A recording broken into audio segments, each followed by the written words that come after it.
এখন আমরা yellow colour কম্বিনেশনের মধ্যে আরেকটা ড্রেস দেখব। ১ম এ আমি এর যে ফ্রন্ট পার্টটা আছে, সেই ফ্রন্ট পার্টটা আপনাদেরকে একটু খুলে দেখাচ্ছি। হ্যাঁ? দেখেন এটা হলো একদম নেক পোরশন। নেক পোরশনটা এই যে দেখেন, নেক পোরশন এখান থেকে শুরু হবে। আমি একদম কাছ থেকে প্রিন্টটা দেখাচ্ছি। এটা হলো লোয়ার পোরশন মেইনলি। দেখেন কত সুন্দর প্রিন্ট। একদম কালারগুলো চোখে লেগে থাকে। গেল এটা। এরপরে আমি দেখাচ্ছি আপনাদেরকে এইটার যে ব্যাক পোরশন বা স্লিভসের যে পোরশনটা আছে, হ্যাঁ? স্লিভসের পোরশনটা একদম ক্যাটালগের সাথে যেমন দেখেছেন এমনটাই পাবেন। কোনো পার্থক্য থাকবে না। দেখেন এই। হুম? এই যে দেখেন, এটা হলো ব্যাক পার্টটা মেইনলি। ব্যাক পার্ট বলেন বা ফ্রন্ট পার্ট বলেন যেটাই বলেন, ২ টাই কিন্তু সেইম করা আরকি। ফ্রন্ট পার্ট এবং ব্যাক পার্ট ২ টার ডিজাইনই সেইম।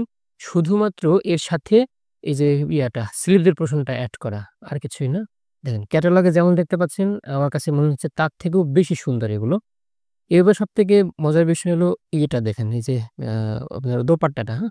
দোপাট্টাটা হলো ব্লু কালার দেওয়া আছে এখানে। শিফনের ওড়না এটা। এই যে আমি একদম খুলে দেখাচ্ছি ১ম থেকে। একদম ১ম থেকে শেষ অব্দি আমি খুলে দেখাচ্ছি আপনাদেরকে।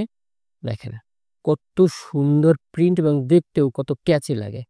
একদম প্রিমিয়াম শিফন ওড়না যেগুলো, দেখেন ব্লু কালারটা একদম ডার্ক ব্লু, যেটা একদম কালারটা ফুটে উঠছে। এরপরে যে সেলোয়ারটা আছে, সেলোয়ারটা আমি আগে বলেছিলাম যে পৌনে ৩ গজ কাপড় আছে এখানে। তারপরে ফিনিশিং দেখেন কত সুন্দর। আপনি যত বড়ই লম্বা হন না কেন, প্রত্যে আপ একদম আপনার নিজের মতো এটা থেকে সেলোয়ার বানাতে পারবেন। দেখেন কত সুন্দর কাপড়। আমাদের এই ক্যাটালগ থেকে আপনার যে ড্রেসটি পছন্দ হবে সেটির স্ক্রিনশট নিয়ে এখনই আমাদেরকে ইনবক্স করুন। আমরা আপনার ঠিকানায় খুব দ্রুতই পাঠিয়ে দেব।